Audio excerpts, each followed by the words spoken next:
संज्ञा प्रकरण चल रहा है और इसमें हमने कल ह्रस्व दीर्घ प्लुत ये स्वर किस प्रकार से हैं इसकी चर्चा की थी और वहां पे कहा था उकालो ह्रस्व दीर्घ प्लुता कि काल के हिसाब से यानी समय के हिसाब से ये ह्रस्व दीर्घ और प्लुत इसकी संज्ञाएं हुआ करती है। ये कल हमने देखा था। फिर ये कहा कि जो ह्रस्व दीर्घ प्लुत स्वर हैं वो उदात्त अनुदात्त और स्वरित होते हैं, जिनका उच्चारण तालु से स्पर्श करके वायु आएगी उसको उच्च ही उदात्ता, नीचे ही अनुदात्ता और समाहारा स्वरिता। अब इस प्रकार से यहां कह रहे हैं स नव विधोपी, इस प्रकार के इससे 9 प्रकार हो गए। ह्रस्व दीर्घ प्लुत यानी 3 हुए और 3 को आप उदात्त अनुदात्त स्वरित के साथ जब गुणा करेंगे तो 3 गुणया 3 यानी 9 हो गए। आ जो ह्रस्व है वो उदात्त भी होगा, आ जो ह्रस्व है वो अनुदात्त भी होगा, आ जो ह्रस्व है वो स्वरित भी होगा। इसी प्रकार से आ जो दीर्घ है वो उदात्त भी होगा, अनुदात्त भी होगा, स्वरित भी होगा और आ जो प्लुत है वो भी उदात्त अनुदात्त स्वरित तीनों प्रकार से उसका उच्चारण संभव है। तो इस प्रकार से आपको बताया कि जो स्वर हैं चाहे जितने स्वर हों उनके 3 प्रकार हो जाते हैं ह्रस्व दीर्घ प्लुत के अनुसार और जो ह्रस्व दीर्घ प्लुत हैं वो सभी उदात्त अनुदात्त और स्वरित के अनुसार 9 एक स्वर के प्रकार हो गए। अब कहते हैं कि प्रत्येकम अनुनासिकत्वा अननुनासिकत्वाभ्याम द्विधा। अब ये अनुनासिक और अननुनासिक इस प्रकार से अगर इसको बोला जाएगा तो इसके 2 प्रकार हो जाएंगे, यानी जो 9 हैं वो क्या हो जाएंगे 18 हो जाएंगे। तो ये अनुनासिक अनुनासिक क्या है, तो इसके लिए सूत्र रखा उनने कि मुख नासिका वचनोनुनासिका, मुख सहित नासिकयोच्चार्यमाणो। चलिए आज हम एक चीज और सीखते हैं जो आपको ये जो सूत्र हैं उनको अगर आप पढ़ते हैं, आप वृत्ति मत पढ़िए, अगर सूत्र ही पढ़ते हैं तो हमको उसके अर्थ कैसे मालूम पड़े, ये चीज भी आज हम संज्ञा प्रकरण पूर्ण होगा तो उसके साथ इस चीज को भी हम पढ़ेंगे, ठीक है ना। और भूल जाएं तो आप कल याद दिलाइएगा इस चीज को। कल आज कौन सी तिथि है शास्त्री जी?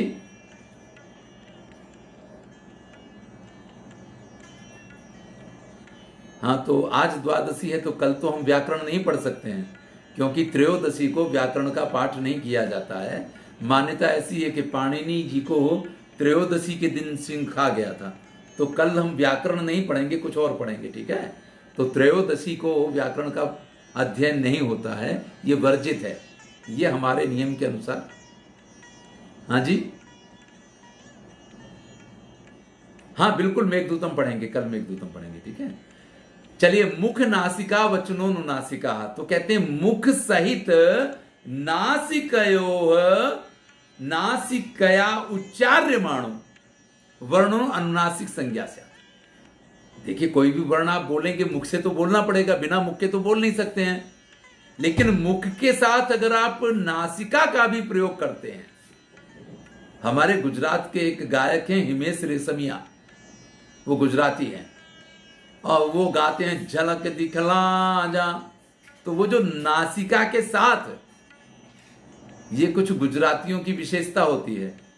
हमारे एक प्रधानमंत्री जी हैं जिनको हम बड़े आदर से, वो भी जब कहते हैं भाइयों और बहनों तो उसमें भी नासिका का थोड़ा स्वर होता है।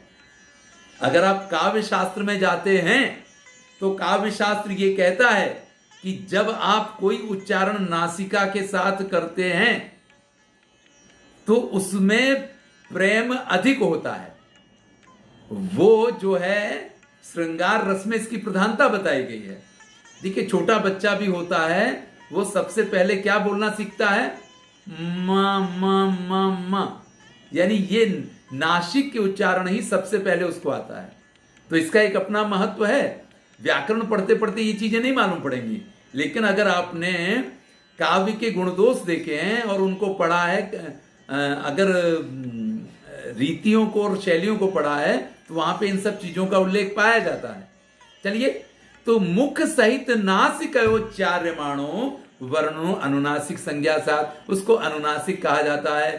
तदित्थम आ ई उ री एसाम वर्णानाम प्रत्येकम अष्टादश वेदा। अब कह रहे हैं इस प्रकार से आ ई उ और री, ये जो 4 वर्ण हैं इनके 18 प्रकार हो गए। कैसे हुए? तो सबसे पहले ह्रस्व दीर्घ और प्लुत, फिर उदात्त अनुदात्त स्वरित यानी 3 गुणिया 3 यानी 9 हो गए, और फिर अनुनासिक और अननुनासिक। अनुनासिक का अर्थ यह है कि जब आप नासिका का प्रयोग नहीं करेंगे, और अनुनासिक का अर्थ यह है कि जब आप नासिका का प्रयोग करेंगे। ठीक है ना?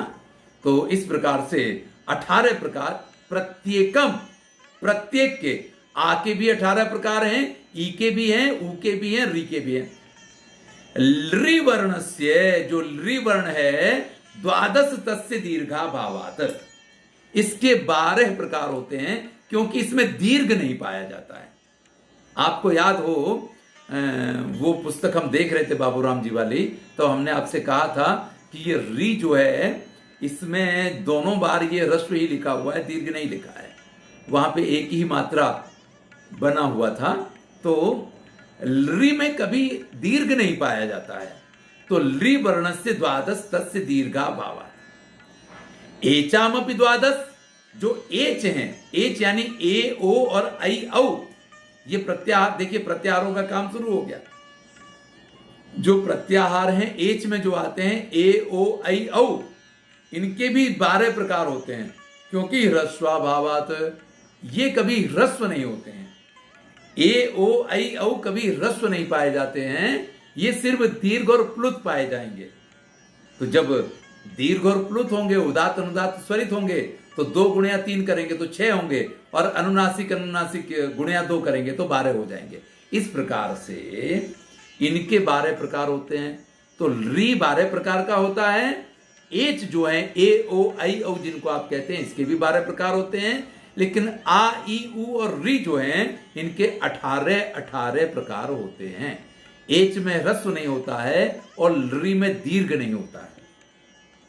अभी कुछ चीजें आप इस प्रकार से चाहे आप लिखते रहिए, चाहे आप इसको समझते रहिए, या फिर ये सूत्र जब आप याद कर लेंगे संज्ञा प्रकरण, तो ये ऑटोमेटिक सब कुछ आपको, मतलब मैं वही कहता हूँ कि लोग कहते हैं कि आप प्रश्न तैयार करवाइए, आप ये करवाइए। मैं ये कहता हूँ, अभी किसी महोदय का मेरे पास मैसेज आया कि सर इसके ऊपर, इसको तैयार कैसे करें, नोट्स इसकी कैसे तैयार होगी। तो मैंने कहा कि भैया वीडियो को 5 बार सुन लो, आपको नोट्स तैयार करने की जरूरत नहीं पड़ेगी, सारे प्रश्नों के जवाब अपने आप याद हो जाएंगे। आप कहें कि नोट्स कैसे तैयार करें, तो फिर आपने वीडियो एक बार सुना, आपको नोट्स बनाने में मेहनत करनी है, चाहे 5 बार वीडियो सुन लीजिए। तो ये चीज होती है कि संज्ञा प्रकरण अगर आपको कंठस्थ है, तो इसमें से किसी चीज का नोट्स नहीं बनाना है। एक एक कितने प्रकार होते हैं तुरंत आपको याद आएगा। एचामपि द्वादश तेषाम ह्रस्वाभावात्, उसमें ह्रस्व का अभाव होता है, इसलिए उसके 12 प्रकार हैं। लृ के कितने प्रकार होते हैं, तो आपको तुरंत याद आएगा। लृ द्वादश तस्य दीर्घाभावात्, दीर्घ का अभाव होता है, इसलिए उसके 12 प्रकार हैं। आ ई उ री, इनके कितनी प्रकार होते हैं, तो आप कहेंगे कि आ ई उ री ऐसा वर्णानाम प्रत्येकम अष्टादश भेदा। तो ये क्या है कि अगर आपको ये सूत्र याद है, अगर आपको ये वृत्ति याद है, तो कुछ भी कोई किसी प्रकार की नोट्स बनाने की जरूरत नहीं है। मेहनत मूल पे कीजिए, नोट्स बनाएंगे भूल जाएंगे, लेकिन ये जब आपको याद हो जाएगा तो कभी भी आपको किसी प्रकार की समस्या आकर के खड़ी नहीं। देखिए यहाँ पे ये मैंने गीता प्रेस गोरखपुर की पुस्तक इस प्रकार से आपके सम्मुख प्रस्तुत की है कि इसको मैंने बचपन में पढ़ा था, तो इसी पुस्तक से मुझे पढ़ाया गया था। तो इसमें देखिए आई उ री को दिखाया है कि इसके यहाँ से लेके ह्रस्व भी हैं, दीर्घ भी हैं और प्लुत, ये भी प्रकार हैं। लेकिन आई उ री ए ओ आई औ अगर इनकी बात करेंगे तो ये दीर्घ और प्लुत पाए जाएंगे। आई उ री ए ओ आई औ की बात करेंगे तो ये इनके प्लुत प्रकार हैं। यानी यहाँ पे ये खाली इतने ही वर्ण हैं, और यहाँ तक आपको आते आते ये लृ जो यहाँ पे है, ये यहाँ पे गायब हो गया और ए ओ आई औ जुड़ गए हैं। यहाँ पे आए तो लृ तो आ गया, लेकिन ए ओ आई औ रहे, और इनके प्लुत प्रकार भी पाए जाते हैं। तो ऐसे करके उन्होंने बड़े अच्छे ढंग से चार्ट बना के भी इस चीज को प्रस्तुत किया है। तो एक छोटा बच्चा हो वो भी इन चीज को समझ सके, इतनी सटीक व्याख्याएं इसके ऊपर की गई हैं। लघु सिद्धांत कौमुदी के ऊपर बहुत व्याख्याएं लिखी गई हैं और इसको बहुत ही सरल बना करके आपके सम्मुख प्रस्तुत करने की कोशिश की गई है। लेकिन बाद में जब संस्कृत बिल्कुल समझ में आनी बंद हो गई तो सक्सेना जी जैसों को आपको हिंदी में यही चीज प्रस्तुत करनी पड़ी है, और हम उसको सिर्फ हिंदी में पढ़ते हैं, इसलिए हम उसको पढ़ते हैं। बातें यही सारी हैं, मैंने ये कहा कि बिल्कुल यही सब कुछ है, लेकिन एक भाषा बदल के हिंदी में आ गया।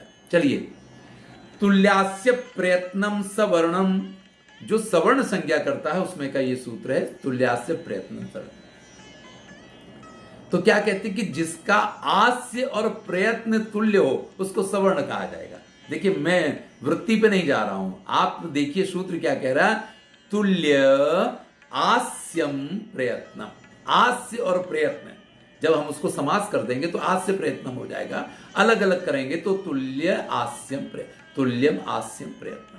जिसका आस्य यानी जिसमें की जाने वाली मेहनत और प्रयत्न जिसके समान होंगे उसको सवर्ण कहा जाएगा, उसकी सवर्ण संज्ञा हो।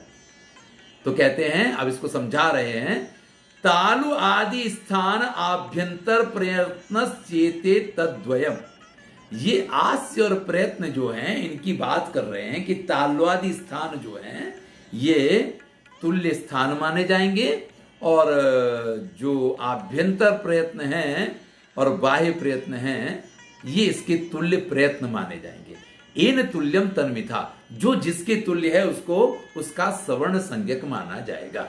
जैसे हम कहते हैं ईचु यसा नाम तालु, तो ई, चा, या और शा, इनका उच्चारण तालु से होता है, तो ये सारे वर्ण क्या हैं, सवर्ण माने जाएंगे। ये अकुह विसर्जनीया नाम कंठा, आ क, तो ये अब उसी चीज को ये समझाते हैं आपको कि रिलरी वर्ण योर मिथा। अब एक चीज रिलरी के संदर्भ में विशेष बता रहे हैं कि री और री ये दो वर्ण ऐसे हैं जो सावर्ण हैं, आप इनको अलग अलग मत गिनिए। देखिए, कई बार कैसा होता है, रलयोर अभेदा है, बहुत जगह पे आप जाएंगे, बिहार वगैरह में चले जाएं, उड़ीसा के भी कुछ प्रदेशों में ये होता है कि बोलने वाले राकोला बोलते हैं और लाकोरा बोलते हैं। तो ये बड़ा स्वाभाविक उच्चारण है। क्यों होता है ऐसा, तो उस चीज को यहां बता रहे हैं कि रिलरी वर्ण योर मिथा सावर्ण्यम वाच्यम। री और री जो हैं ये वर्ण जो हैं एक समान हैं और इनको सवर्ण संज्ञा होती है, इनको सावर्ण कहा गया है। इसीलिए कई बार ऐसा होता है कि बोलते हैं तो बोलने के समय राकोला या लाकोरा का उच्चारण किया जाता है। अब सबके स्थान बता रहे हैं, तो कह रहे हैं अकुह विसर्जनीया नाम कंठा। ये सब हम उसमें भी पढ़ चुके हैं। किसमें पढ़ा था हमने, भाषा विज्ञान में भी पढ़ा था। तो भाषा विज्ञान व्याकरण की कुछ बातों को और अधिक स्पष्ट करके आपके सम्मुख लाने की कोशिश की गई है, आप ऐसा कह सकते हैं। वैसे तो व्याकरण भाषा विज्ञान का एक भाग है, वहां पे हमने ऐसा पढ़ा कि व्याकरण तो एक भाग है उसका। चलिए, अकुह विसर्जनीया का नाम कंठा। अ, कु यानी कवर्ग, हा और विसर्ग, इनका उच्चारण कंठ से होगा। अब आप बोल के देखिए, कहीं आपको जीभ हिलानी नहीं है, ना ऊपर उठानी है, ना नीचे उठानी है, ना आगे ले जानी, ना पीछे ले जानी है। जीभ आप जहां रखना चाहें वहां रख लीजिए। आप सीधा गले से आवाज निकालेंगे, अ, क, ख, जो भी हरकत हो रही है आपके गले में हो रही है। बोल के देखेंगे, आपको तुरंत मालूम पड़ जाएगा कि जो भी हरकत हो रही है स्वर तंत्र में, वो स्वर तंत्रिका आपकी काम कहां कर रही है, वो गले में हरकत हो रही है, इसलिए इसको कंठ से इसका उच्चारण होता है। ऐसे ही ह, और जिसको हम अह बोलते हैं, अह, तो उसके लिए भी, विसर्ग के लिए भी ये कंठ इसके स्थान है। इचु यशानाम तालु, ई, च, छ, ज, झ, य, शा। अब आप ये समझ लीजिए कि शा 3 प्रकार के बोले जाते हैं, लेकिन हमें उसका अंतर कौन कैसे बोला जाएगा इसके अंतर को समझना है। तो यहां पे जो ये शा दिया हुआ है, जिसको आप शीटी वाला सा कहते हैं, जिसके बहुत सारे नाम हैं, इसको तालव्य शा बोला जाता है। तो चा जैसे बोलते हैं, आप बोलते हैं चा, छा, जा, आपकी जीभ का वो भाग वहीं तालु के साथ टच हो और आप बोलिए सा, तो आप इस सा का उच्चारण कर रहे हैं, ये आप समझ लीजिए। समझ में आ गया ना? ये सा बोलना है तो हमें कैसे बोलना पड़ेगा, इस चीज को समझने के लिए हमें इस बात पे ध्यान देना है कि जैसे हम चा का उच्चारण कर रहे हैं तो हमारी जीभ तालु के भाग से टच होती है, लेकिन जीभ के आगे का हिस्सा तालु से टच नहीं होता है। जीभ के बीच का भाग ऊंचा होता है और वो तालु के साथ जाके टकराता है, आगे का हिस्सा तो नीचे रहता है। आप बोल के देख लीजिए, चा छा जा, ऐसा नहीं कि पूरी जीभ आपके ऊपर जाए, आवश्यक नहीं है। लेकिन जब कुछ बच्चे तुतलाते हैं, ठीक से नहीं बोलना जानते हैं, तो उनको यही करवाया जाता है। हमारे यहाँ एक शास्त्री जी थे, वो तुतलाने वाले बच्चों के मुंह में उंगली डाल के, अब बोल बेटा चा, और उन्होंने जीभ को ऊपर लगा दिया, अब बोल, तो अपने आप चा बोलने लग जाता था। नहीं तो बोलता था चाचा की जगह काका, इसीलिए आया है, चाचा को काका ऐसे ही कहा जाता है। जो बच्चे चाचा नहीं बोल पाते वो काका बोलते थे, अब वो काका हो गया, या काका नहीं बोल पाते वो चाचा बोलने लग गए। तो ये आप सोचिए कि एक ही शब्द के लिए दो प्रकार के, एक ही के लिए दो प्रकार के शब्दों का क्यों प्रयोग हुआ है। ये इसी वजह से ये सारे प्रयोग पाए जाते हैं। तो इस शा का उच्चारण कैसे किया जाएगा, इसका तरीका यह है कि आप पहले बोलिए चा छा जा झा, जिस प्रकार से बोल रहे हैं उसी प्रकार से बोलिए, शा उसी प्रकार से बोलिए, तो अपने आप वही उच्चारण हो जाएगा। फिर कहते हैं री टू रसाणा मूर्धा, री टा ठा डा ढा, ये कैसी जीभ ऊपर जाके फटाक से टकरा टकरा के वापस आती है, टा ठा डा ढा णा। तो ऐसे ही आप बोलिए शा शा। जब इस प्रकार से आपकी जीभ ऊपर टकरा के आएगी, तो ये जिसको हम हिंदी वाले ज्यादातर खा बोलते हैं, ये मूर्धन्य शा जो है, इसका उच्चारण इस प्रकार से होगा, शा शा। 3 प्रकार के शा का उच्चारण भी हमको ठीक से नहीं आता है। मैंने बड़े बड़े क्लासेस चलाते हैं, और उन क्लासेस मुझसे भी बोलने में कई बार भूल होती, मैं ऐसा नहीं कहता हूं, लेकिन वो लगातार गलत बोले तब बड़ा पीड़ा होती है कि आप इस तरीके से क्लास चला रहे हैं, आप विद्यार्थियों को पढ़ा रहे हैं, लेकिन आप उच्चारण पे ध्यान नहीं दे रहे हैं, क्योंकि व्याकरण ठीक से पढ़ा, और व्याकरण पढ़ाते हुए देखा मैंने उनको कि वो व्याकरण पढ़ाते हैं और तब पीड़ा होती है कि आप क्या ये कर रहे हैं। तो ठीक है भैया, ये सीखिए आप कौन सा शा किस प्रकार से उसका उच्चारण होगा। इसको समझने के लिए जो तालव्य शा है, जो तालव्य वर्ण है, वो चूंकि एक ही सवर्ण है, तो जैसे आप चा छा जा झा के टाइम पे आपकी जीभ चलती है, इसी प्रकार से शा के उच्चारण में जब जीभ चलेगी तो वो तालव्य शा होगा। जैसे ट ठ ड ढ के लिए उच्चारण के लिए जीभ चलती है, इसी प्रकार से जब आप उच्चारण करेंगे शा का, तो वो मूर्धन्य शा होगा। लृतु लसानाम दंता, री तवर्ग और ला और सा, इनका उच्चारण स्थान दंत है। अब आप कहेंगे कि अभी तो ऊपर देखा कि रिल री वर्णयोर में था, है, और यहां रु जो है वो मूर्धन्य है और रु जो है वो तो दंत है, तो आप इन दोनों को सवर्ण कैसे मान सकते हैं भैया? इसीलिए तो यहां कोष्टक में ये बात उनको लिखनी पड़ी, नहीं कोष्टक में लिखने की जरूरत क्या थी?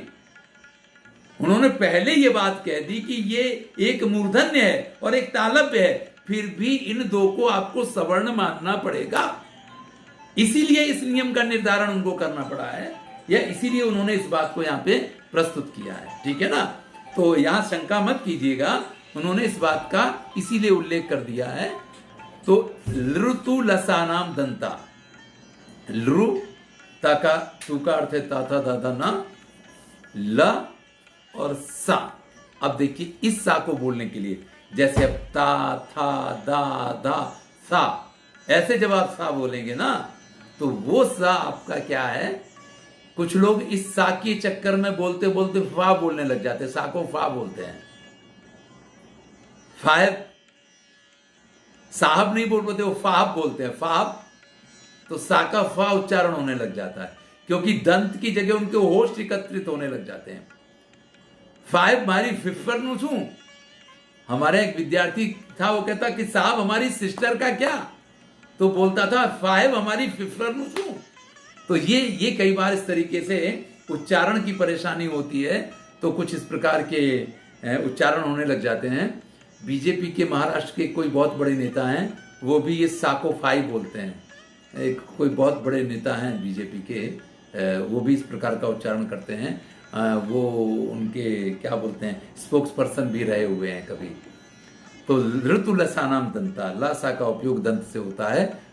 आप होठ से सा का उच्चारण जिस दिन करने लग जाएंगे उस दिन साहेब का फायब हो जाएगा। चलिए, ऊपू पद्यमानिया नाम मुष्टो, ऊपू और उपद्यमानीय इनका उच्चारण स्थान ओष्ठ है। पा फा बा भा। अब आप होठ टच मत कीजिए, हैं? इसीलिए वो कहते हैं कि लड़कियां पापा को डैडी कहने लग गई। उन्होंने कहा पापा कहने में लिपस्टिक साफ हो जाती, बार बार होठ टकराते हैं। तो उन्होंने कहा कौन पापा बोले, इससे बढ़िया डैडी कह दो, हैं? तो इसीलिए ये डैडी शब्द आया है। बाकी डैडी शब्द का कोई औचित्य नहीं था। पिताजी भी ठीक था, पापा तक भी चल गया था, लेकिन फिर वो डैडी पे आए क्योंकि वो लिपस्टिक साफ नहीं होनी चाहिए इसलिए। तो पापा बाबा का जब उच्चारण करेंगे तो होष्ठ से होगा। तो ऊपू पद्यमान या नाम ओष्ठ, यम गणना नाम नासिका च। अब देखिए च शब्द का प्रयोग क्यों किया, क्योंकि जो या है वो चाचा जाजा या, तो वो तो तालव्य है। जो मां है पापा बाबा मां, वो ओष्ठ है। जो ङा है अकु विसर्जनिया नाम कंठा, वो कंठ है। णा है वो मूर्धन्य है, ना है वो दंत है। तो जब ये सारे इस प्रकार से हैं, लेकिन इनके उच्चारण में नासिका का भी प्रयोग होगा, इसलिए च शब्द का प्रयोग किया कि भैया जहां से बोले जाएंगे वहां से तो बोले जाएंगे, लेकिन जब आपको पा बोलना है तो चलेगा, फा बोलना तो चलेगा, पा फा बा तक चलेगा, भा तक भी चलेगा, लेकिन मां बोलने के टाइम पे आप खाली होठ से मां नहीं बोल सकते हैं। नासिका को भी साथ में रखेंगे तो मां का उच्चारण होगा। आप ना बोलेंगे तो गा हो जाएगा अगर आप नासिक के नहीं करेंगे। जब उसको नासिका के साथ लगाएंगे तो ही आप ङा का उच्चारण कर पाएंगे। इसलिए उन्होंने कहा यम गणना नाम नासिका चा। इनके जो मुख्य स्थान है वो तो हैं, लेकिन इसके अतिरिक्त इसका एक स्थान क्या है, नासिका भी इसका स्थान है। ए दैतो कंठ तालु, ए आई, ये जो है ना भैया, इनका उच्चारण स्थान एक साथ कंठ और तालु दोनों है। अब बताइए क्यों कंठ और तालु है, इसको हमें समझना पड़ेगा तो हमें बातें समझ में आएंगी। ओ दौतो कंठोष्टम, ओ और औ जो है इनका उच्चारण स्थान कंठ और ओष्ठ है, कंठ और ओष्ठ है। अब देखिए आप, ये कोई एडमिट हो रहे हैं, इनको एडमिट कर दें फिर हम आगे चलते चलिए। क्यों ऐसा है, ये आप अगर ध्यान देंगे तो जिसको कंठ तालु कहा है तो ए कैसे बनता है, आ और ई से बनता है। आ का कंठ है और ई का तालु है, तो दोनों मिलेंगे तो कंठ तालु हो जाएगा, स्वाभाविक है। कंठोष्ठ क्यों है, क्योंकि आ का कंठ है और आ के साथ ऊ मिलता है तो ओ बनता है, और ओ का ऊ का उच्चारण स्थान ओष्ठ है, तो ओ दो तो कंठोष्ठम। जब दो स्वर मिलकर के एक स्वर बना है तो उस स्वर में जो जो स्थान है उन स्थान का वहां पे उपयोग करना पड़ेगा आपको। आप पहले कंठ तालु और कंठ ओष्ठ कहा है, ओष्ठ और कंठ नहीं कहा, तालु और कंठ नहीं कहा है, ध्यान दीजिएगा। पहले कंठ उपयोग होगा और फिर ओष्ठ उपयोग होगा तो ओ की आवाज निकलेगी। कंठ से शुरू होगी और ओठ पे आकर के पूर्ण होगा तो ओ बोला जाएगा। कंठ से शुरू होगा, तालु पे पूरा होगा तो ए बोला जाएगा। आप बोल के देखेंगे तो आपको तुरंत पता चल जाएगा। और अगर आप तालु से शुरू करके कंठ पे खत्म करने जाएंगे तो ये उल्टा हो जाएगा। इसलिए ए दैतो कंठ तालु, ओ दौतो कंठोष्टम, वकारस्य दंतोष्ठम। जो वकार है उसका उच्चारण स्थान दंत और ओष्ठ है। अब देखिए वकार कहां से आता है, अगर यण होता है तो ऊ को वा होता है, ई को या होता है और ऊ को वा होता है। तो ये ऊ का तो ओष्ठ है, तो ओष्ठ आना ही चाहिए। लेकिन वकार में इसके साथ और क्या है, तो वो कह रहे दंत, तो दंत में से क्या है, तो आप चलिए दंत पे। ए दयितो कंठतालु ओ दौतो कंठोष्टम से पहले, यहां पे क्या है, दंतोष्टम। दंत पे क्या क्या है, तो उन्होंने कहा था ऋतु लसा नाम दंता, ऋ तवर्ग ला और सा इनका दंत था। तब इसको वा से क्या लेना देना है, इस चीज को आगे जब चर्चा होगी तो हम आपको समझाएंगे, ये बड़ा क्लियर हो जाएगा। जिह्वा मूलीयस्य जिह्वा मूलम, अब जिह्वा मूली का उच्चारण जिह्वा के मूल से होगा।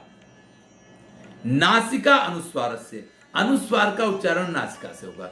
आप देखिए जिह्वा मूली क्या है, अभी हमने जब पाठ किया था तो पढ़ा था अहका इति कखाभ्याम प्रागर्ध विसर्गो जिह्वा मूलिया अहप इति पफाभ्याम प्रागर्ध विसर्गो उपद्यमानीय। इसको हम पढ़ चुके हैं, हमने पाठ किया था, तो आगे आएगा, इसलिए हम उसकी चर्चा फिर आगे करेंगे। जिह्वा मूली क्या है और उपद्यमानीय क्या है, इसको हम आगे और देखेंगे। अब यत्नों की बात शुरू की, ये तो आपको स्थान बता दिए।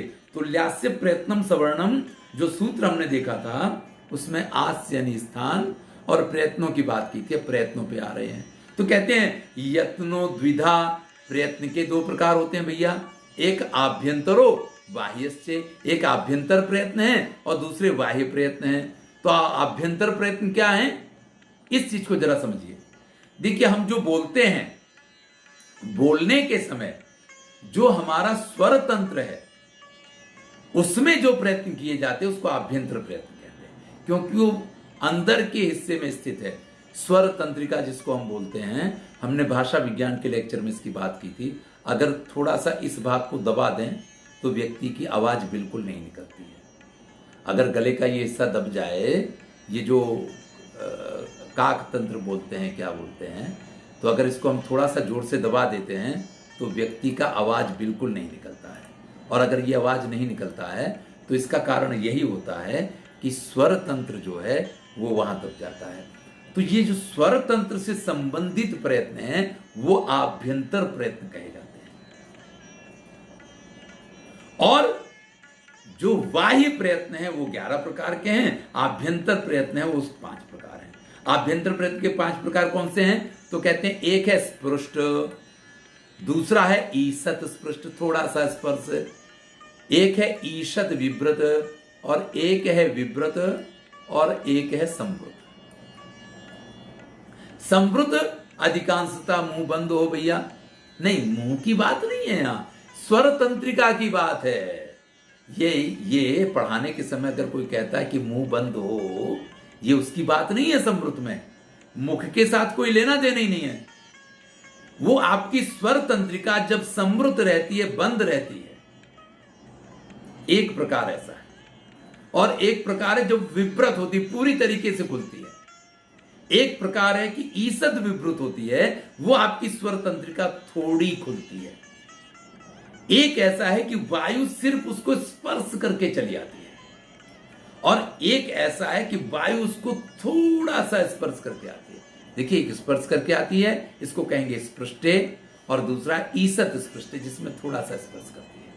इनको क्या है आगे हम देखेंगे, और एक एक वर्ण का उच्चारण करके आपको बताएंगे। आप इस चीज को महसूस कर पाएंगे, आप अपने अंदर से इस चीज को समझ पाएंगे कि देखिए यहां स्पर्श हो रहा है, यहां स्पर्श नहीं हो रहा है, यहां आपकी स्वर तंत्रिका विव्रत हो रही है, यहां आपकी स्वर तंत्रिका बिल्कुल नहीं खुल रही है। यह आपको स्वयं को, क्योंकि ये व्याकरण बिल्कुल वैज्ञानिक है, और विज्ञान जो है वो सिर्फ पुस्तक में पढ़ाया नहीं जाता है, वो प्रयोग किया जाता है, तब वो विज्ञान बनता है।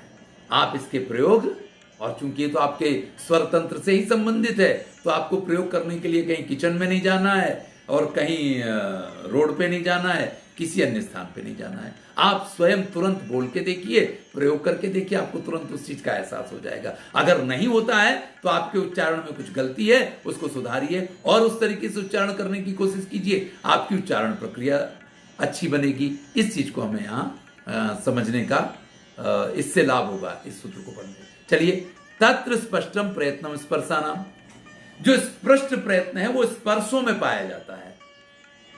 आपको अगर सूत्र याद है तो का दयो मावसाना स्पर्शा, का से लेके मां तक जो है वो स्पर्श है। का दयो मावसाना स्पर्शा। अब आप बोलिए, आपको का ख ग घ बोलना है, लेकिन याद रखिए कि स्वर का उच्चारण नहीं होना चाहिए, सिर्फ व्यंजन का उच्चारण करना है। जो हमने पढ़ा था ना, आई उन रिल्ली, किसमें कहा था, है वरट वगैरह में हा में आ का उपयोग इसलिए किया है कि आप ठीक से उसका उच्चारण कर पाए। अब आपको वो जो हा में है वरट में हा में आ है, या में आ है, रा में आ है, या कपय सख शर हल का में जो आ है, उसका उच्चारण नहीं करना है। जो व्यंजन है, जो हलंत हैं, उनका उच्चारण करना है। अब आपको बोलना है क, नहीं का नहीं बोलना है भैया, क, क, ऐसा कुछ उच्चारण होगा। आ बिल्कुल आ नहीं जाए, आ नहीं आना चाहिए, क ख ग घ। अब जब आप ऐसा करते हैं तो आपको स्वयं यह एहसास होगा, चाहे फिर आप उसको च छ ज, यहां आपको तुरंत इस चीज का एहसास होगा कि आपके अंदर की ये जो स्वर तंत्रिका है, वहां बहुत सामान्य स्पर्श का एहसास होता है। इसलिए कहते स्पृष्टम प्रयत्नम स्पर्शानाम, ईसत स्पृष्ट अंतस्थानम। तो अंतस्थ कौन है? आपको सूत्र याद हो तो सूत्र है यणो अंतस्था। आगे आएगा वृत्ति भाग में कि यण है वो अंतस्थ है, इसमें ईसत स्पृष्ट की जरूरत पड़ती है। अब देखिए य र ल व, ये यण है। अब अगर आप जैसे क बोलते हैं, ऐसे आप य नहीं बोल सकते, या को कितना भी, क्योंकि वो अर्ध स्वर होता है, वो अर्ध स्वर है। और जो अर्ध स्वर है वो बिल्कुल ही आप ख की तरह नहीं, य कितना भी उसको आप कम करेंगे तो भी य जब बोलेंगे तो इसमें आधा स्वर विद्यमान है, इसलिए यहां वो जो स्पृष्ट है वो ईसत स्पृष्ट हो जाएगा, यानी स्पृष्ट में और थोड़ा सा भार लग जाएगा। ईसत स्पृष्टम अंतस्थानम, ईसत विवृत ऊष्माणा। जो ऊष्म व्यंजन है उनको ईसत विवृत कहते हैं। तो शल ऊष्माणा, शल जो है वो ऊष्म है। तो शल कौन कौन से हैं? तो तीनों प्रकार के श और हा का समावेश इसमें होता है। तो आप इनके उच्चारण करेंगे तो बिल्कुल का की तरह से आप श नहीं बोल पाएंगे। तो जब आप वो नहीं बोल पाएंगे तो वहां आपका जो तंत्र है वो ईसद विवृत होगा, विवृतम स्वराणाम। लेकिन जब आपको स्वरों का उच्चारण करना है तो आपकी तंत्रिका पूरी तरीके से विवृत होगी, क्योंकि आप बोलेंगे अ, ई, उ, तो अगर वो पूरी तरीके से खुलेगी नहीं तो भैया गला रुंध जाएगा। जैसे अपने ईसत स्पृष्ट में यणों का प्रयोग किया या स्पृष्ट में व्यंजनों का उपयोग किया, इस प्रकार से आप स्वरों का उच्चारण नहीं कर सकते। ये इसकी स्पष्ट प्रक्रिया है। तो स्वरों के उच्चारण में विवृत होगा। ह्रस्वस्या वर्णस्य प्रयोगे संवृतम, जो ह्रस्व वर्ण है उसके प्रयोग में संवृत होता है, क्योंकि उसमें आप भार नहीं दे सकते हैं। आप ज्यादा अपनी स्वरतंत्र को खोल देंगे तो तुरंत दीर्घ हो जाएगा। तो ह्रस्व से अवर्ण से प्रयोग है, ई ऊ की बात नहीं है, सिर्फ अ, जो ह्रस्व अ है उसके प्रयोग में संवृत का उपयोग होता है। प्रक्रिया दशायाम तो विवृत में हुआ है, लेकिन जो प्रक्रिया है, यानी जब आप व्यंजन को स्वर के साथ जोड़ करके बाकायदा बात व्यवहार करेंगे तो वहां पे तो विवृत का ही प्रयोग होगा। क्योंकि जब आप व्यंजन को अकेला नहीं लेते हैं और स्वर को उसके साथ मिला लेते हैं, स्वर व्यंजन दोनों एक साथ काम कर रहे होते हैं, तो ऐसी स्थिति में तो विवृत का ही प्रयोग होगा। मुझे लगता है समय हो गया है, काफ़ी समय हो गया है, हम काफ़ी लेट जुड़ पाए थे, तो यहाँ हम इसको पूर्ण कर देते हैं। बाकी हम कल देखेंगे वाह्य प्रयत्नस्थ एकादशता, क्योंकि इसमें सब कुछ समझने की चीज़ें हैं। मेरे हिसाब से इतना है कि आपको अवश्य एक बार इसका संज्ञा प्रकरण का पाठ करना चाहिए। यही एक पद्धति है इसको याद करने की। और व्याकरण से संबंधित जो प्रश्न पूछे जाते हैं किसी भी प्रकार की परीक्षा में, उसमें अधिकांशतः प्रश्न जो हैं वो आप ये मान के चलिए कि संज्ञा प्रकरण के होते हैं। अधिकांशतः प्रश्न जो होते हैं समास कारक और उतना ही संज्ञा प्रकरण पे भार वो लोग देते हैं। तो ये अगर इतना जो 3 मिनट का पाठ हम करते हैं ना, तो हमारी ये बहुत सारे प्रश्नों के जवाब अपने आप इसमें से हमें मिल सकते हैं। धन्यवाद।